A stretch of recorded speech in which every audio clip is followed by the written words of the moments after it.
Westby, Wisconsin, visiting a home built by Roald Gunderson, who's pioneering something called whole tree architecture. And this home is absolutely amazing. It's like being in a tree house. Roald builds these. He finds trees, standing dead trees, trees that need to be thinned, and brings in and builds the house around the structure of the whole tree. Absolutely amazing stuff. I want to live in this house. So let's go inside and take a look. Most people are familiar with log cabins, and that's using wood that is unmilled. That's what whole tree does. So we're using, as it sounds, the whole tree. We're using the full branching aspects of it as well as the curved aspects. A lot of what trees have done so well for so long, we want to emulate that. So it's a little biomimicry, I think someone coined that word that describes it to some degree.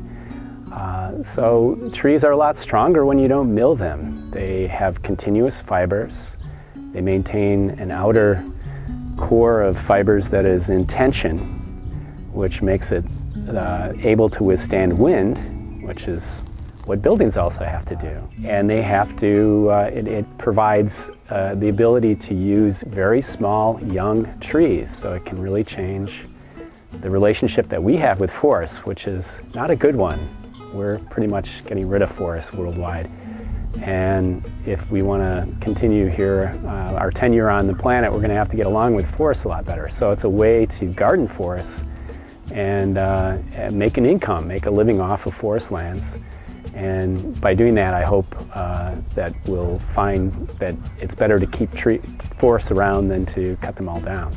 This was actually, I've done a number of houses along these lines, but this really develops the form a lot more. So it's really using branching columns to a greater extent, curved, wind-bent pieces.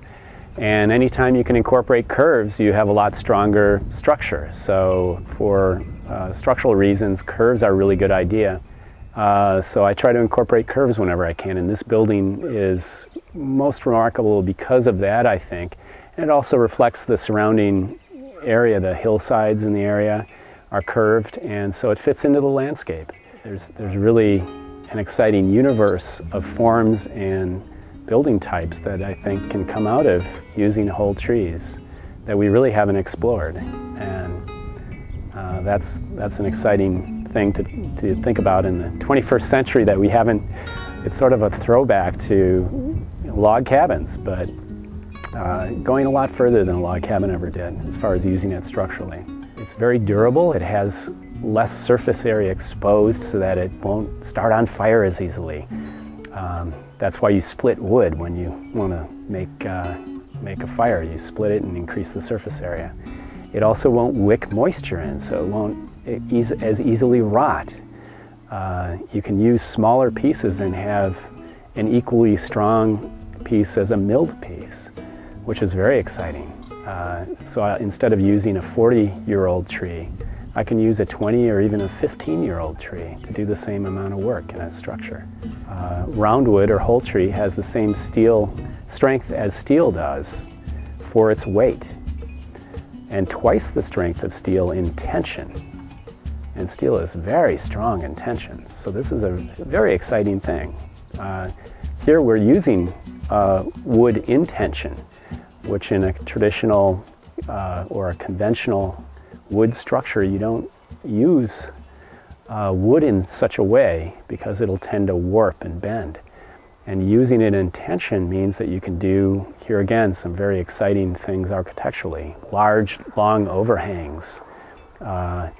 You can hang the exterior of the building becomes more of a curtain wall than a load-bearing wall. So that's where its commercial applications can be quite wonderful.